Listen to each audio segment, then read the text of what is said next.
يا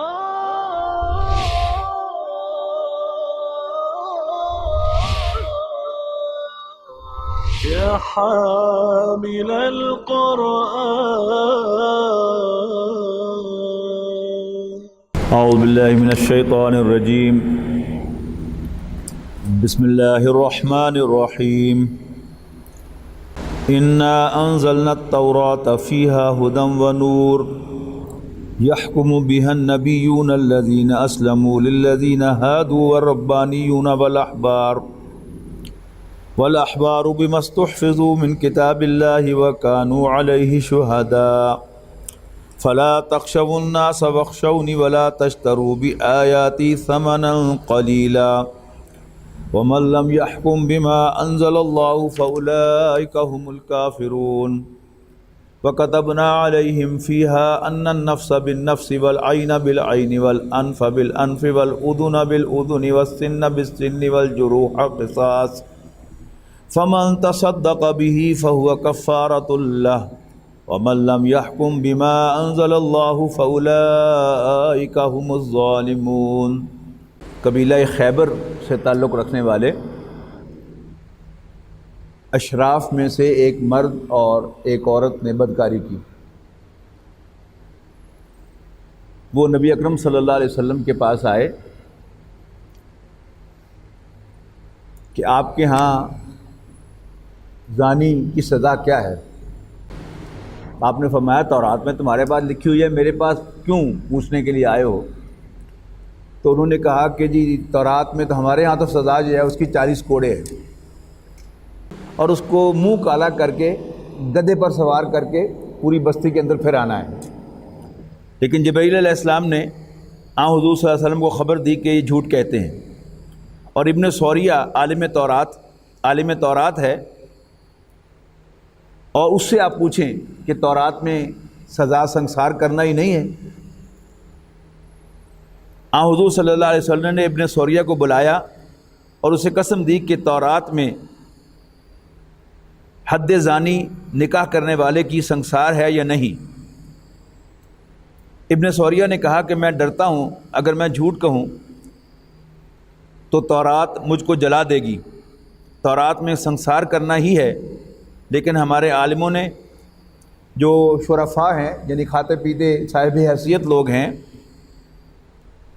ان کے لیے اس کو چھپایا ہے. بس حضور صلی اللہ علیہ وسلم نے دونوں کو مسجد کے دروازے کے پاس سنسار کیا. حضرت عبداللہ ابن عمر رضی اللہ تعالیٰ عنہ راوی ہیں کہ میں اس وقت موجود تھا اس موقع پر جب انہیں سنسار کیا جا رہا تھا. تو وہ شخص جو تھا وہ ہر مرتبہ جب پتھر آتا تھا تو وہ جھک جاتا تھا عورت کے اوپر کہ اسے وہ پتھر نہ لگے. یہ روایت ہے. اس کی روشنی میں جب آپ ان آیات کو پڑھیں گے تو ساری کی ساری بات جو ہے وہ ایک دم واضح ہو جائے گی. فرمایا اعوذ باللہ من الشیطان الرجیم انا انزلنا التوراۃ فیہا ھدی ونور. یقیناً ہم ہی نے تورات نازل فرمائی، اس میں ہدایت بھی تھی اور روشنی بھی. یحکم بہا النبیون الذین اسلموا. انبیاء کرام اسی تورات کے حوالے سے فیصلے فرمایا کرتے تھے. الذین اسلموا جو سب کے سب فرمان بردار تھے، یعنی نبی سے بڑھ کر اللہ تعالیٰ کا فرمان بردار اور کون ہو سکتا ہے؟ تو اللہ کے نبی جو اللہ تعالیٰ کے فرمان بردار تھے، یعنی بٹوین دا لائنز سمجھیے کہ کنیکشن کیا ہے کہ اللہ تعالیٰ کے احکام پر مبنی تورات عطا فرمائی گئی بنی اسرائیل کو حضرت موسیٰ علیہ السلام کے ذریعے سے. اب انبیاء کرام جتنے بھی تھے بنی اسرائیل کے وہ اسی کے مطابق فیصلے کرتے تھے یہود کے درمیان، اور اس لیے کہ وہ اللہ تعالیٰ کے فرما بردار تھے. ان کے لیے کوئی ممکن ہی نہیں تھا کہ وہ اللہ تعالیٰ کے حکم سے سرتابی کر سکیں. کس کے درمیان فیصلے کرتے تھے؟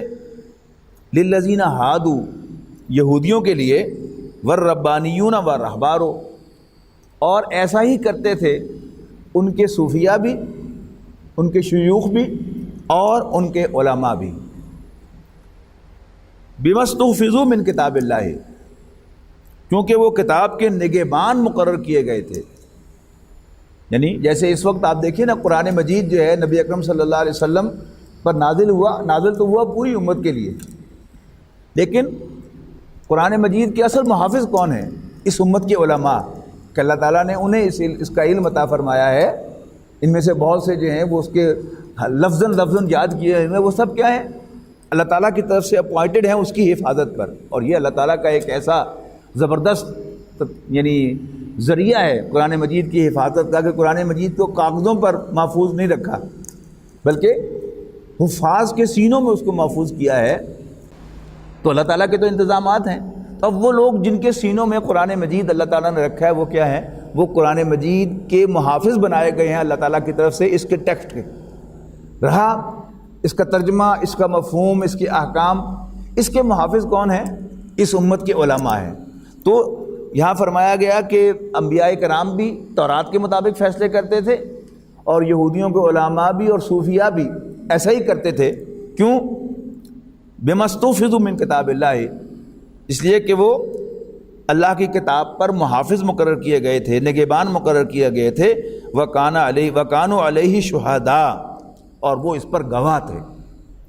فَلَا تَخْشَوُا النَّاسَ، اب بیک گراؤنڈ میں نے واقعہ آپ کو سنا دیا ہے نا کہ یہودیوں میں سے خیبر کے رہنے والے یہودی، قبیلہ خیبر میرے منہ سے نکل گیا تھا، خیبر کے رہنے والے یہودیوں میں سے بھی اشراف کے درمیان یہ عمل ہوا، یہ بدکاری ہوئی۔ اور ظاہر بات ہے کہ جو بھی اشراف کھاتے پیتے لوگ، صاحب حیثیت لوگ ہوتے ہیں، وہ ہر طرح سے پریشرائز کرتے ہیں، وہ اپنی حیثیت کے اعتبار سے بھی پریشرائز کرتے ہیں، پھر ان کے تعلقات ہوتے ہیں آپ کے قریبی اشراف کے ساتھ، وہ ان کے ذریعے سے بھی پریشرائز کرتے ہیں۔ جیسے وہ واقعہ تھا کہ ایک شخص نے، ایک خاتون نے چوری کی، اب چوری کی سزا تورات میں بھی ہاتھ کاٹنا ہے اور قرآن مجید میں بھی ہاتھ کاٹنا ہے۔ تو نبی اکرم صلی اللہ علیہ وسلم کے جب وہ فیصلہ آیا، وہ کیس آیا، تو نبی اکرم صلی اللہ علیہ وسلم نے بھی اس کے ہاتھ کاٹنے کی سزا صادر فرمائی، حکم دیا اس کا۔ تو خود مسلمانوں میں سے، ظاہر ہے جو اوس اور خزرج کے لوگ تھے، یہ سالوں سے اکٹھے رہنے والے تھے، ان کے تعلقات تھے، پھر یہ ان کے حلیف تھے، یعنی قبیلہ اوس جو تھا اس کا حلیف بنو قریظہ تھا، اور قبیلہ خزرج کے حریف بنو قینقاع اور بنو نذیر تھے۔ تو ظاہر ہے اس اعتبار سے بھی خود مسلمانوں میں سے بھی جو شرفاء تھے وہ اس عورت کی سفارش کے لیے آئے، تو نبی اکرم صلی اللہ علیہ وسلم نے، اس عورت کا نام بھی فاطمہ تھا، تو نبی اکرم صلی اللہ علیہ وسلم نے وہ بڑا تاریخی جملہ ارشاد فرمایا تھا کہ اللہ کی قسم اگر فاطمہ بنت محمد بھی چوری کرتی صلی اللہ علیہ وسلم رضی اللہ تعالی عنہا، تو میں اس کے بھی ہاتھ کاٹنے کا حکم دیتا۔ تو ولا تخشوا الناس، لوگوں سے مت ڈرنا، وخشونی، مجھ سے ڈرنا، ولا تشتروا بآیاتی ثمنا قلیلا، اور میری آیات کو تھوڑی قیمت کے عوض نہ بیچنا، میری آیات کو تھوڑی قیمت پر فروخت نہ کرنا۔ اب یہ تھوڑی قیمت جو ہے وہ ان ٹرمز آف منی نہیں ہے، یہ پوری دنیا جو ہے یہ آخرت کے مقابلے میں قلیل ہے۔ تو دنیا جہان کی دولت کی بھی آفر کی جائے تمہیں، تو میری آیات کو نہ بدلنا، میری آیات کا سودا نہ کرنا۔ اس امت پر اللہ تعالیٰ کا خصوصی فضل ہے، اس لیے کہ رسول اللہ صلی اللہ علیہ وسلم آخری نبی ہیں اور یہ اللہ تعالیٰ کی آخری کتاب ہے، تو اللہ تعالیٰ نے اس کی ٹیکسٹ کی حفاظت کا بندوبست کیا ہے۔ لیکن بہرحال اس میں علماء نے اپنا وہ فرض ادا نہیں کیا، یعنی قرآن مجید کی آیت تو کوئی نہیں بیچی، لیکن فتوے بہرحال بکے ہیں اور بکتے ہیں، اللہ تعالیٰ ہم سب کو معاف فرمائے۔ یعنی کوئی صاحب حیثیت آدمی سوال کرنے والا ہوتا ہے تو اس کو فتوے میں لیوریج دی جاتی ہے، الاؤنس دیا جاتا ہے، اور کسی عام آدمی کو اس میں الاؤنس نہیں دیا جاتا، یا یہ ہے کہ بالکل ہی کھلی چھوٹ دے دی جاتی ہے جس سے دین کا حلیہ بگڑ جاتا ہے۔ یعنی آج کل جو ٹرینڈ چل رہا ہے وہ کیا ہے کہ ایک انٹرنیشنل پریشر ہے، پھر دھمکیاں ہیں، پھر عبرت کے طور پر کچھ علماء کو دہشت گردی کے طور پہ قتل کیا گیا ہے ان کو راستے سے ہٹانے کے لیے۔ تو یہ کیا ہے؟ یہ تھرٹ ہے۔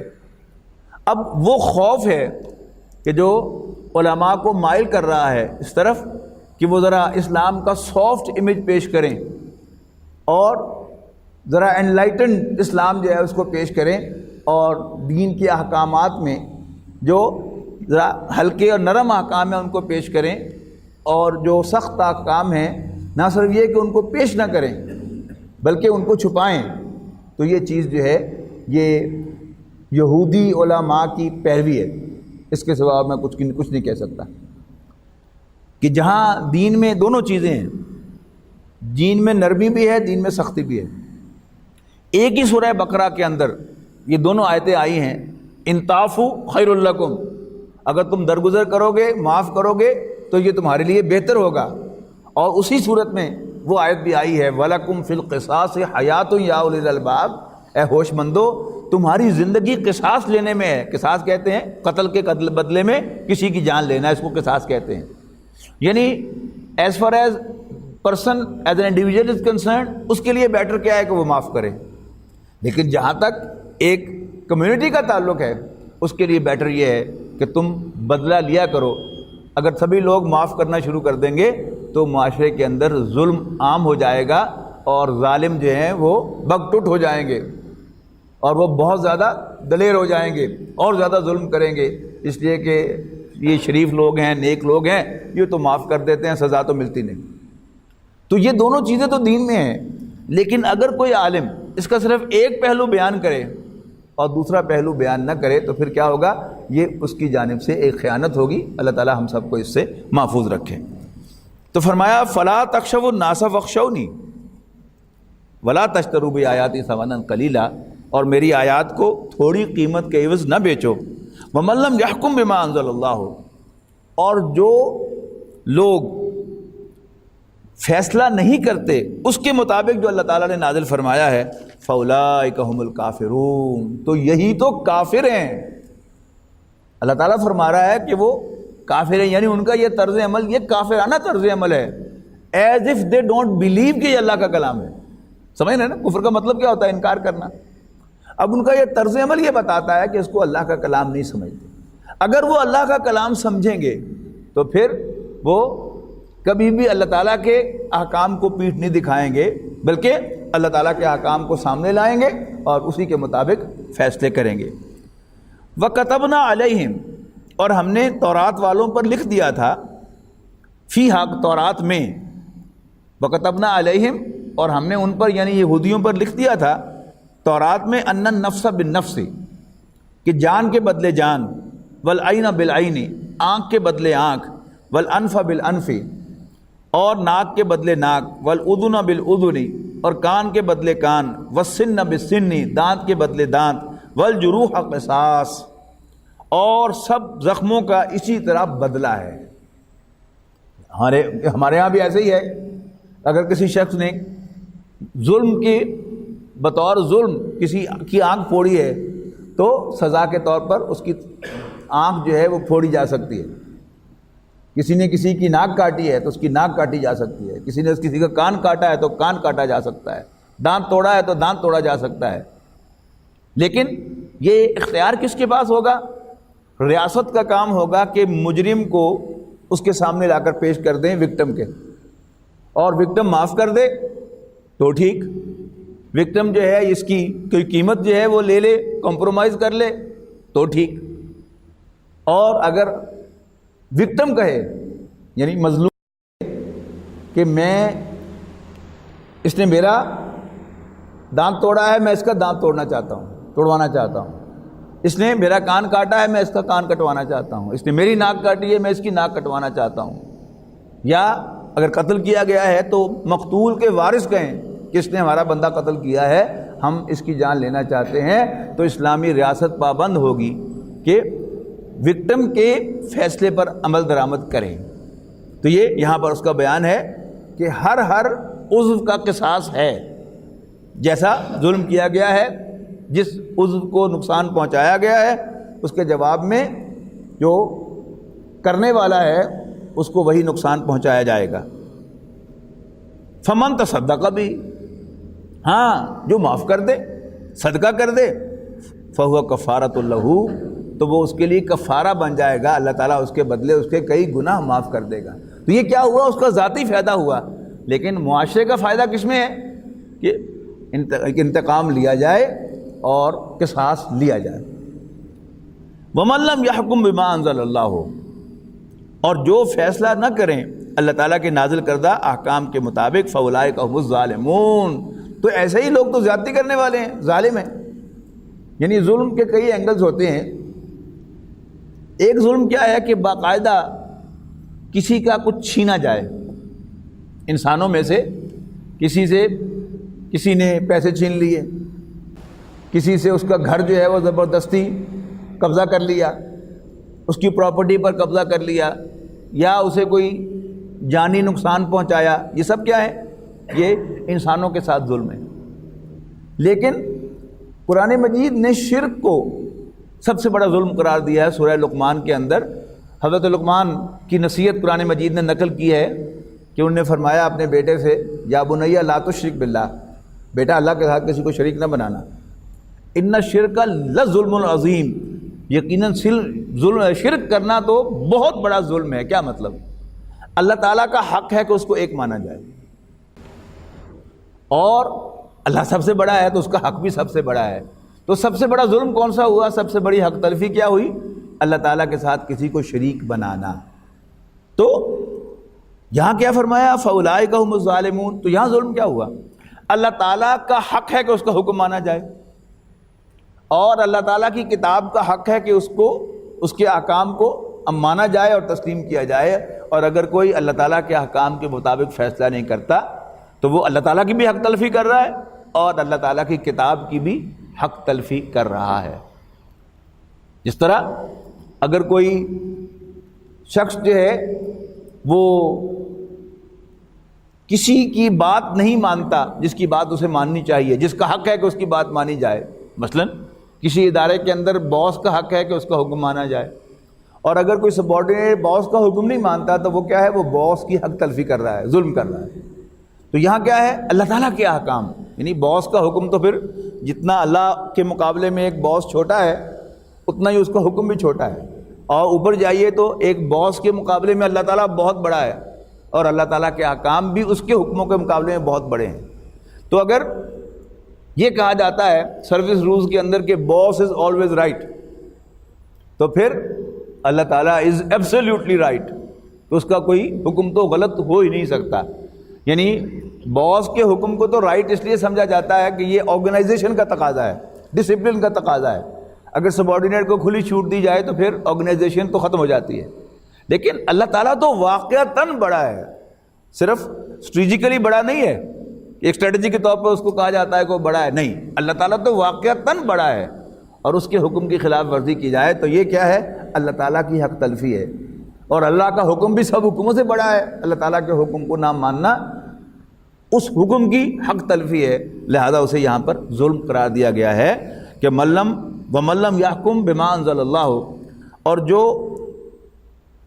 فیصلے نہ کریں اللہ تعالیٰ کے نازل کردہ قانون کے مطابق فَأُولَٰئِکَ هُمُ الظَّالِمُونَ، یہی تو ظالم ہیں۔ وَقَفَّيْنَا عَلَىٰ آثَارِهِمْ بِعِیسَىٰ ابْنِ مریم، اور ان پیغمبروں کے نقوش پا پر یعنی ان کے پیچھے پیچھے ہم نے بھیجا عیسیٰ ابن مریم کو سلام علیہما مصدقا لما بین یدیہ من التوراۃ، تصدیق کرتے ہوئے اس کی جو ان کے سامنے موجود تھا تورات میں سے۔ اور یہ الفاظ آج بھی جو اویلیبل بائبل ہے اس کے اندر موجود ہیں۔ حضرت عیسیٰ علیہ السلام نے فرمایا کہ don't think I have come to break law, یعنی میں جو اللہ کا نبی بنا کر بھیجا گیا ہوں میں اصلاح کے لیے آیا ہوں، کوئی نئی شریعت لے کر نہیں آیا۔ تو don't think I have come to break law, تو اس کے الفاظ یہاں کیا ہے؟ مصدقا لما،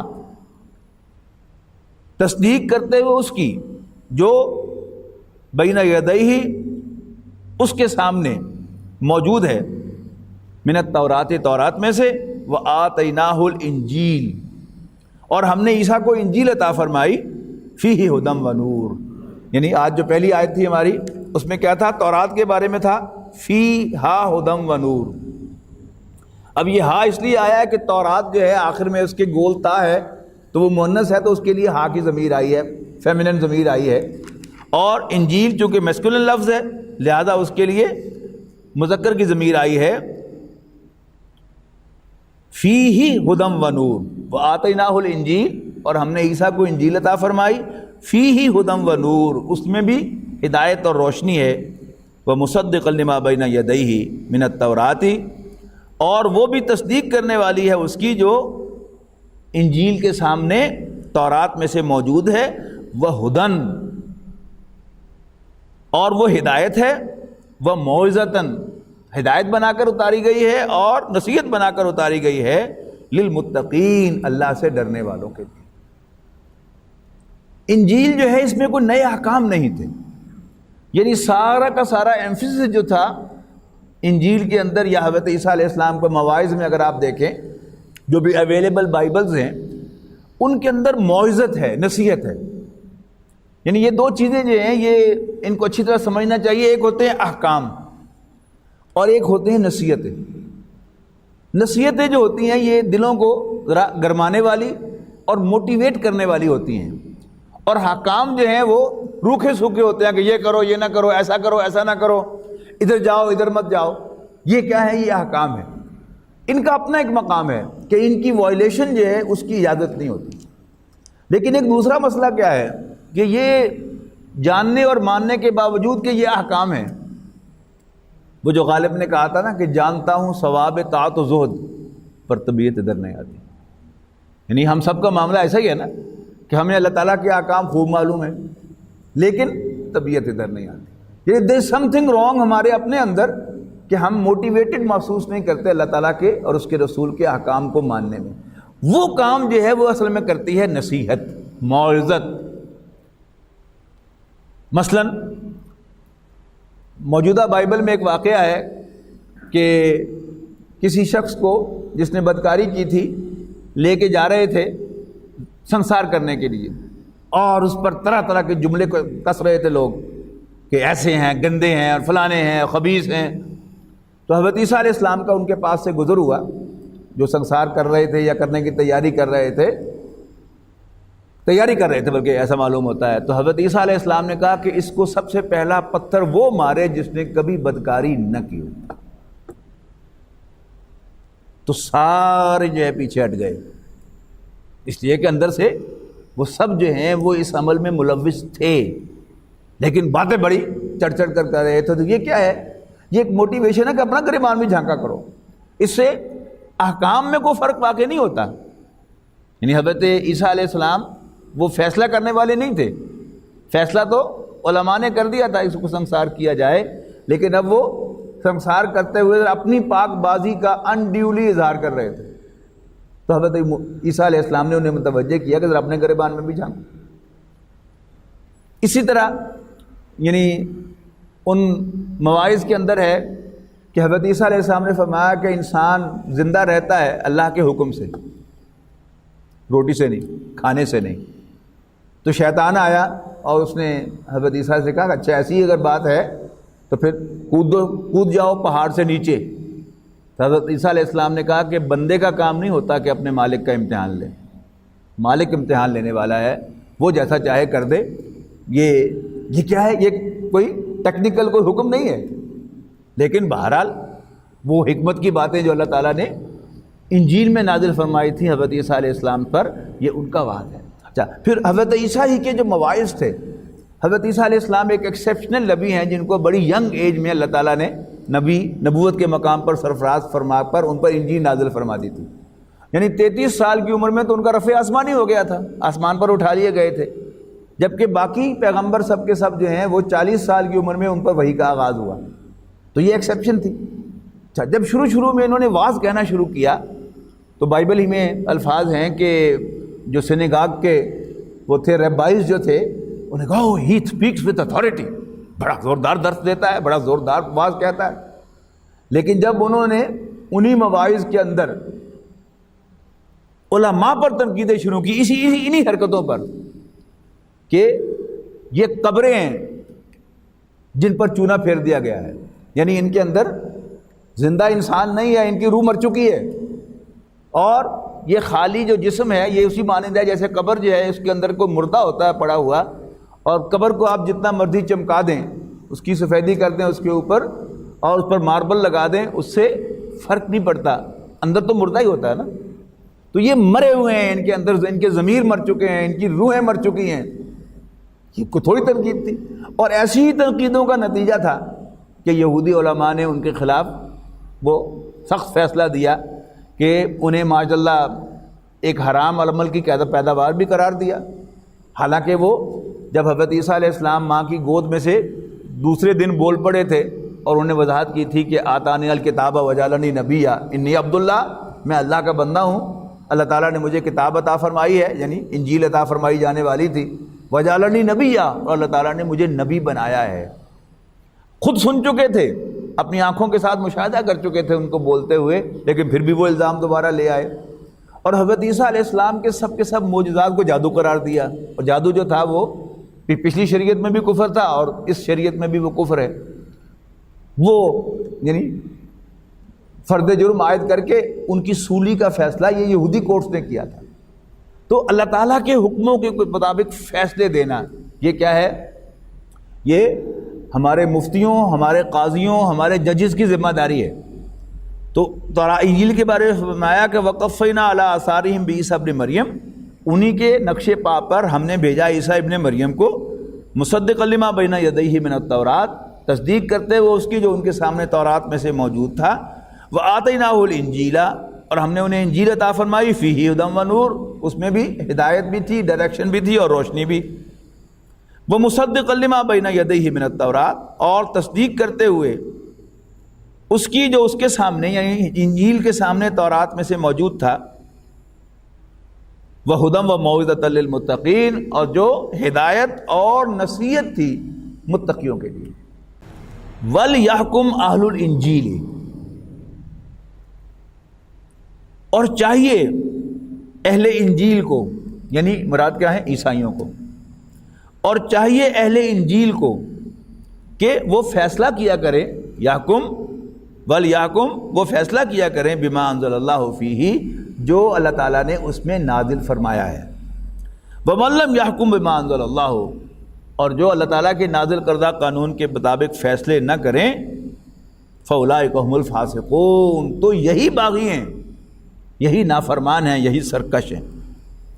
اب حضور صلی اللہ علیہ وسلم سے خطاب شروع ہو گیا، وَأَنزَلْنَا إِلَيْكَ الْكِتَابَ بِالْحَقِّ، اور اے نبی ہم نے آپ کی طرف بھی سچی کتاب اتاری ہے، یعنی قرآن مجید، مصدقا لما بین یدیہ، جو تصدیق کرتی ہے اس کی جو اس کے سامنے موجود ہے، یعنی تورات، انجیل اور زبور، من الکتاب، کتاب میں سے، ومہیمنا،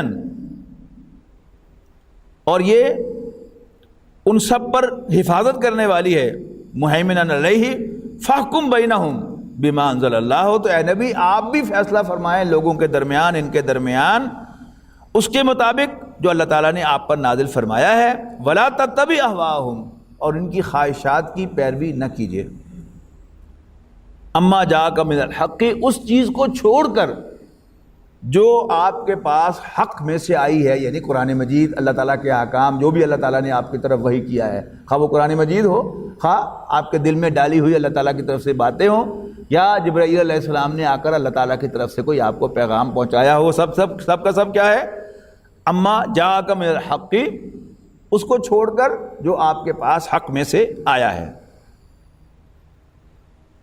لِكُلٍّ جَعَلْنَا مِنْكُمْ شِرْعَةً وَمِنْهَاجًا، اور ہم نے تم میں سے ہر ایک فرقے کے لیے ایک دستور اور طریقہ مقرر کیا ہے، وَلَوْ شَاءَ اللَّهُ لَجَعَلَكُمْ أُمَّةً وَاحِدَةً، اب اس تفریق کے علی الرغم کہ کچھ نہ کچھ فرق احکام میں، تورات کے اور قرآن مجید کے احکام میں ہے، کچھ نصیحتیں جو ہیں وہ حضرت عیسیٰ علیہ السلام کے مواعظ میں آپ کو ملتی ہیں انجیل کے اندر، یعنی اسی میں ایک نصیحت کیا ہے کہ اگر کوئی تمہارے ایک گال پر تھپڑ مارے تو دوسرا گال بھی اس کو پیش کر دینا اور مار لا۔ اچھا، اب یہ کیا ہے؟ یہ مس اپروپریشن ہے کہ اگر آپ ان مواعظ کو آپ احکام کے ساتھ گڈمڈ کر دیں، یعنی احکام تو وہی رہیں گے کہ جس نے کسی کو مارا ہے تو جواب میں وہ بھی اس کو مار سکتا ہے، احکام حکم تو وہ ہے، لیکن نصیحت کے درجے میں کیا ہے؟ اور نصیحت کا ایک محل ہے، یہ خاص موقع پر کی جاتی ہے نصیحت، احکام جو ہوتے ہیں وہ ابدی ہوتے ہیں، اور نصیحت کیا ہوتی ہے؟ کسی خاص موقع پر ہوتی ہے۔ جب آپ دعوت کے مرحلے میں ہیں، اگر حضور صلی اللہ علیہ وسلم کی سیرت کو آپ سامنے رکھیں تو بات پوری طرح واضح ہو جائے گی کہ مکی دور جو ہے رسول اللہ صلی اللہ علیہ وسلم کی حیات طیبہ کا، یہ کیا ہے؟ یہ دعوت کا دور ہے، جس میں نبی اکرم صلی اللہ علیہ وسلم نے اپنی اصل جماعت بنائی۔ رسول اللہ صلی اللہ علیہ وسلم کی جماعت کا نیوکلیس کون تھے؟ وہ لوگ کہ جو مکہ مکرمہ میں رسول اللہ صلی اللہ علیہ وسلم پر مارے کھاتے ہوئے ایمان لائے، وہ اصل نیوکلیس ہے۔ پھر دوسرا جو حلقہ ہے ان کے گرد وہ انصار کا ہے، اور پھر باقی مسلمان اس کے بعد آتے ہیں۔ تو اس دور میں کیا تھا؟ رسول اللہ صلی اللہ علیہ وسلم نے بھی اپنے ساتھیوں کو ہاتھ اٹھانے کی اجازت نہیں دی، یہاں تک کہ حضرت سمیہ، حضرت یاسر رضی اللہ تعالیٰ عنہما یعنی مسلمانوں کے سامنے شہید کیے گئے، لیکن نہ ان میں سے کوئی ڈسپریٹ ہوا اور اس نے کوئی مدافعت کرتے ہوئے ہاتھ اٹھایا ابو جہل پر، اور نہ کوئی مسلمان بیچ میں آیا، یہاں تک کہ خود رسول اللہ صلی اللہ علیہ وسلم پاس سے گزرے، یہ فرمایا اصبروا یا آل یاسر، یاسر کے گھر والوں صبر کرو، جھیلو، برداشت کرو، انا موعدکم الجنہ، تمہارے وعدے کی جگہ جنت ہے، اللہ تعالیٰ تمہیں جنت میں کمپنسیٹ کرے گا، لیکن یہاں صبر کرو، جھیلو، برداشت کرو۔ تو یہ ہے، اور پھر اسی قرآن مجید میں آپ کو وہ حکم بھی ملتا ہے، یعنی اس بات کا ذکر سورہ نساء میں ہے ماضی کے صیغے میں کہ اے نبی کیا آپ نے ان لوگوں کو نہیں دیکھا جن کو حکم دیا گیا تھا کہ اپنے ہاتھ باندھے رکھو، اور پھر اسی قرآن مجید میں حکم ہے وَقَاتِلُوهُمْ، اللہ کے دشمنوں سے لڑو، حتیٰ لا تکون فتنۃ، یہاں تک کہ اللہ تعالیٰ کی نافرمانی ختم ہو جائے، فتنہ فروغ ہو جائے، وَيَكُونَ الدِّينُ كُلُّهُ لِلَّهِ، اور دین سارا کا سارا، نظام سارا کا سارا اللہ تعالیٰ کا ہو جائے۔ تو ایک بات کو چھپانا، دوسرے کو ظاہر کرنا، یہ ہے اس کا اصل مضمون۔ تو اب حضور صلی اللہ علیہ وسلم سے کہا رہا ہے آپ کو بھی ہم نے کتاب عطا فرما دی ہے، اور آپ بھی تصدیق کرتے ہوئے اس کی جو آپ کے سامنے، جو اس کے سامنے موجود ہے کتاب میں سے، وَمُهَيْمِنًا عَلَيْهِ، اور وہ ان سب پر محافظ ہے، فَاحْكُم بَيْنَهُم بِمَا أَنزَلَ اللَّهُ، یعنی تورات و انجیل میں تحریف کر دی گئی، تو ان تحریف شدہ احکام کو ریوائیو کس نے کیا؟ قرآن مجید نے آ کر کیا۔ فَاحْكُم بَيْنَهُم بِمَا أَنزَلَ اللَّهُ، تو آپ ان کے درمیان فیصلہ کیجئے اس کے مطابق جو اللہ تعالیٰ نے نازل فرمایا ہے، وَلَا تَتَّبِعْ أَهْوَاءَهُمْ، اور ان کی خواہشات کی پیروی نہ کرنا، اس کو چھوڑ کر جو آپ کے پاس حق میں سے آیا ہے۔ لِكُلٍّ جَعَلْنَا مِنكُم شِرْعَةً وَمِنْهَاجًا، اور ہم نے تم میں سے ہر ایک فرقے کے لیے ایک دستور اور طریقہ مقرر کیا ہے، وَلَوْ شَاءَ اللَّهُ لَجَعَلَكُمْ أُمَّةً وَاحِدَةً، اور اگر اللہ چاہتا تو تم سب کو ایک امت، ایک گروہ بنا دیتا۔ کیا مطلب؟ کہ اب تورات نازل ہوئی تو اس کے ماننے والے یہودی، عیسائی جو تھے یہودیوں میں سے ہی تھے، تورات کے تو وہ ماننے والے ہیں، لیکن ان کو ایک خاص جو نصیحت کے انداز میں انسٹرکشن حضرت عیسیٰ علیہ السلام نے دی، وہ جس کا میں نے ابھی حوالہ دیا ہے آپ کو، وہ کیا ہے؟ وہ نصیحت کے درجے کی چیزیں ہیں۔ یعنی حضرت عیسیٰ علیہ السلام کے کہنے کا مطلب یہ نہیں تھا کہ سنسار مت کرو، ان کا مطلب یہ تھا کہ ذرا اپنے گریبان میں بھی جھانکو، اپنی بھی اصلاح کرو، ورنہ جیسا کہ ابھی ہم نے پڑھا کہ نبیوں کی کیا مجال تھی کہ وہ اللہ تعالیٰ کے احکام کی پیروی نہ کرتے۔ سب کے سب کون تھے؟ اسلموا، اللہ تعالیٰ کے فرما بردار تھے۔ تو حضرت عیسیٰ علیہ السلام ان سے بڑھ کر اللہ تعالیٰ کے فرما بردار تھے، کہ اس لیے کہ مقام و مرتبے کے اعتبار سے حضرت عیسیٰ علیہ السلام جو عام انبیاء تھے بنی اسرائیل ہی کے، ان سے ان کا مقام اونچا تھا۔ تو اب اگر اللہ تعالیٰ نے ایک نہج، ایک منہاج، ایک طریقہ کار عطا کیا عیسیٰ علیہ السلام کو، تو یہ اللہ تعالیٰ کی مرضی تھی۔ اگر اپنے اپنے طریقے پر بھی کوئی عمل کرے، اپنے اپنے طریقے پر بھی عمل کرے اور جھوٹا نہ ہو، ٹھیک ہے نا، جب وہ رسول اللہ صلی اللہ علیہ وسلم کو دیکھ کر پہچان لے تو تصدیق کر دے کہ یہ بھی سچے اللہ کے رسول ہیں، کہ یہ وہی کچھ کہہ رہے ہیں جو تورات و انجیل میں لکھا ہوا ہے، تو یہ کیا ہے؟ یہ پھر ان کی زیادتی ہو جائے گی۔ لیکن کوئی شخص سنسیئرلی، یعنی اپنے جو بھی طریقہ ہے اس کا اس پر عمل کرتا رہے گا، تو اللہ تعالیٰ اس کے لیے ہدایت کے راستے کھولے گا۔ اس لیے کہ بار بار کہا جا رہا ہے کہ فیہ ھدی و نور، اس میں ڈائریکشن بھی ہے، ہدایت بھی ہے اور روشنی بھی ہے۔ وَلَٰكِن لِيَبْلُوَكُمْ، مگر جو حکم اس نے تم کو دیے ہیں ان میں تمہاری آزمائش ہے، فیما آتاکم، جو اس نے تمہیں عطا کیا ہے، فاستبقوا الخیرات، لہذا تم نیکیوں میں سبقت لے جایا کرو، آگے بڑھنے کی کوشش کیا کرو۔ اچھا یہ بھی سمجھ لیجئے کہ نیکیوں میں سبقت لے جانا سے کیا مراد ہے؟ ایک تو ہے احکام، وہ تو ہر ایک نے پورے کرنے ہیں، مثلا نماز ہی کے اندر لے لیں، ایک ہے فرض، ظہر کے 4 فرض، یہ تو پڑھنے ہی پڑھنے ہیں، باقی ان میں سے کوئی جو ہے وہ سنت موقدہ بھی علماء نے کہا ہے کہ یہ ضرور پڑھنی چاہیے، ہاں اس کے ساتھ اب نوافل ہیں جتنے مرضی پڑھ لو، کوشش کیا کرو کہ تم آگے بڑھو نیکیوں میں۔ یعنی ایک ٹینڈنسی ہے نا، ایک ٹینڈنسی کیا ہے کہ بارے باندے کی نماز پڑھنی ہے اور فرضوں میں بھی کھڑے ہوئے جماعت میں آنا ہے آخری رکعت کے اندر، تاکہ امام صاحب جو ہیں وہ سجدہ لمبا کر دیں تو مجھے خام خواہ زیادہ دیر نہ جھکے رہنا پڑے، آخری رکعت میں شامل ہو کے اور فٹافٹ اپنی فرض پڑھ کے اور پھر بھاگ جانا۔ یہ کیا ہے؟ یہ فرار کرتے ہوئے ایک کم سے کم فرمان برداری کا تقاضا پورا کرنا ہے۔ اس سے اندیشہ کیا ہوگا کہ تھوڑی سی ادھر سے ادھر ہو گئی تو آپ کی جماعت گئی، اور پھر اور زیادہ کوئی معاملہ آ گیا تو پھر نماز بھی گئی، پھر کبھی پہلے ایک نماز جائے گی پھر کئی کی نمازیں جانی شروع ہو جائیں گی۔ یہ کیا ہے؟ یہ ایک ایٹیچیوڈ ہے، فرار کا ایٹیچیوڈ۔ دوسرا کیا ہے؟ ایک فرمان برداری کا ایٹیچیوڈ کہ 7:15 بجے نماز ہے تو میں 10 منٹ پہلے مسجد میں پہنچوں تاکہ میں اہتمام کے ساتھ 2 نفل پہلے تحیۃ المسجد کے بھی پڑھ لوں اور پھر سنتیں بھی ادا کر لوں، اور پھر اہتمام کے ساتھ پوری توجہ کے ساتھ پہلی تکبیر میں شامل ہو کر فرض بھی ادا کروں باجماعت، ہے نا، اور پھر اس کے بعد بھی 2 سنتیں بھی ادا کروں اور نوافل بھی ادا کروں۔ کہ زکوٰۃ تو فرض ہے، وہ تو دینی ہے، لیکن اس کے علاوہ بھی جتنا انسان سے ہو سکے انسان صدقہ و خیرات میں، نیکی کے کاموں میں خرچ کرے، اس یقین کے ساتھ یہ جائے گا کہیں نہیں، اللہ تعالیٰ مجھے کمپنسیٹ کرے گا۔ آخرت میں تو کمپنسیشن ہے ہی ہے اگر اللہ کے لیے دیا ہے تو، لیکن موسٹ پروبیبلی اللہ تعالیٰ دنیا میں بھی کمپنسیٹ کرتا ہے۔ اچھا دوسری طرف چلے جائیے، زکوٰۃ کو بوجھ سمجھنا، ایک پنشمنٹ سمجھنا اور بمشکل ادا کرنا مارے باندھے کی، جب یہ ایٹیچیوڈ ہوگا تو پھر انسان بہانے بنائے گا کہ یہ کیسے معاف ہو جائے، کہیں سے فتویٰ ڈھونڈ کے لائے گا کہ نہیں یہ بھی شامل نہیں ہے، یہ بھی شامل نہیں ہے، ہاں اس میں بھی رعایت ہو سکتی ہے۔ ابھی کیا ہے وہ فتوے پر چل رہا ہے، لیکن جب ان فتووں کو اختیار کرے گا تو پھر اگلا سٹیپ کیا ہوگا کہ زکوٰۃ کی اہمیت دل سے نکل جائے گی، چلو نام ہی دیتی تھی کیا جائے۔ یعنی انسان اور کہیں ڈنڈی نہیں مارتا، کوئی حالات، مالی حالات کسی وجہ سے تنگ ہوئے، کاروباری آدمی کے تو اپس اینڈ ڈاؤن ہوتے رہتے ہیں، ملازم آدمی کے ساتھ معاملہ پیش آ سکتا ہے کہ کسی وجہ سے اس کو چھٹیاں کرنی پڑی تھی اور اس کی تنخواہ کٹ گئی، اب کیا ہے تنخواہ کم ہے، تو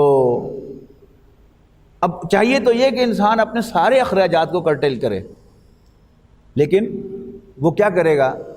وہ اللہ کے راستے میں اگر کچھ دیتا تھا تو اس کو کاٹ لے گا۔ ہمارے دوست ہوا کرتے تھے پیرس میں، انہوں نے بتایا کہ ایک مرتبہ کچھ میرے حالات تنگ تھے تو میں نے بیوی سے کہا کہ اس دفعہ جو ہم اللہ کے راستے میں دیتے ہیں اس دفعہ یہ نہیں دیتے، تو اللہ تعالیٰ نے ان کی بیوی کو ہدایت دی، اس نے کہا کہ کسی اور معاملے میں بھی آپ نے کوئی کمی کی ہے؟ تو یہ ساری جو آپ کی حالات کی تنگی ہے اس کا اندازہ صرف اللہ کے راستے میں جو مال ہم نے دینا ہے، اسے کہتے نہیں پہلے وہ دیجئے باقی بعد میں دیجیے۔ یہ کیا ہے؟ یہ ایک ایٹیچیوڈ کا فرق ہے کہ اگر انسان کی نظر ہو کہ سب سے زیادہ پروفیٹیبل میرے لیے وہ ہے جو اللہ کے راستے میں دے رہا ہوں، تو پھر انسان وہ سب سے پہلے دے گا اور باقی بعد میں کرے گا، اور پھر اللہ تعالیٰ کمپنسیٹ بھی کرے گا۔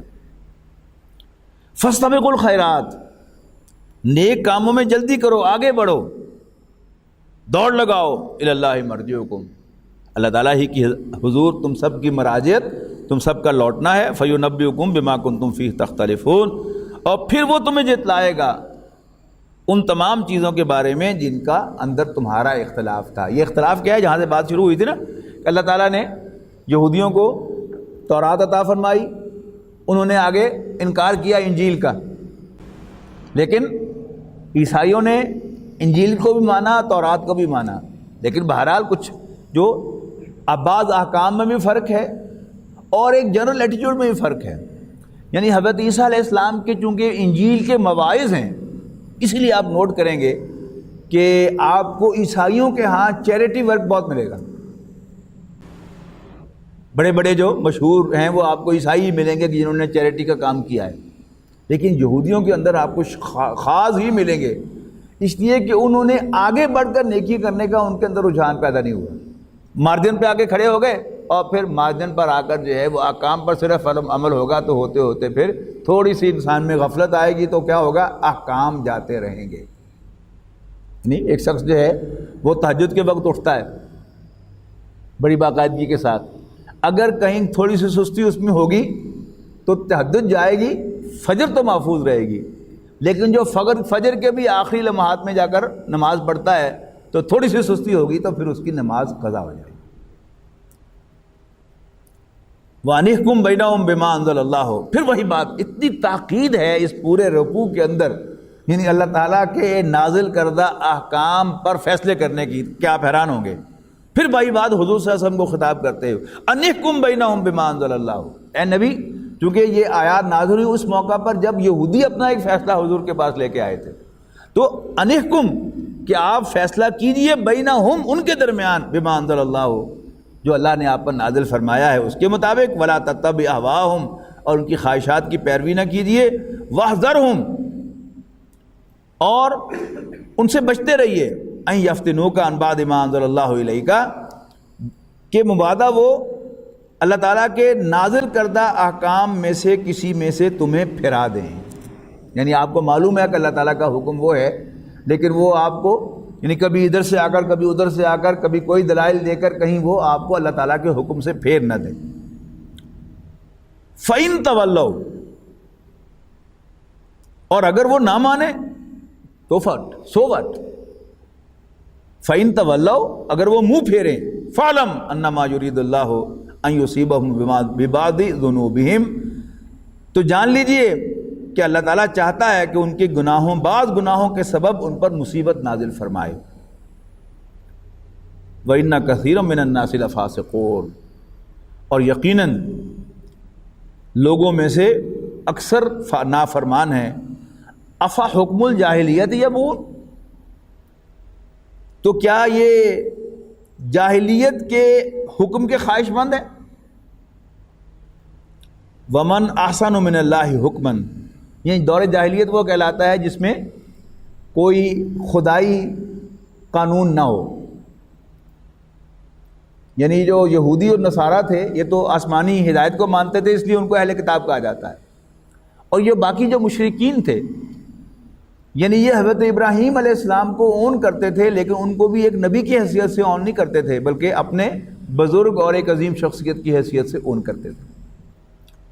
تو افا حکم الجاہلیت یبغون کیا یہ جاہلیت کے فیصلے چاہتے ہیں یا جاہلیت کے زمانے کے حکم کے خواہش مند ہیں. وَمَنْ أَحْسَنُ مِنَ اللَّهِ حُكْمًا لِقَوْمٍ يُوقِنُونَ جبکہ یقین رکھنے والے لوگوں کے لیے اللہ تعالیٰ سے زیادہ اچھا حکم، اللہ تعالیٰ کے مقابلے میں کس کا فیصلہ زیادہ بہتر ہے، زیادہ اچھا ہے. بارک اللہ لی ولکم فی القرآن العظیم ونفعنی وإیاکم بالآیات والذکر الحکیم. بہت شکریہ.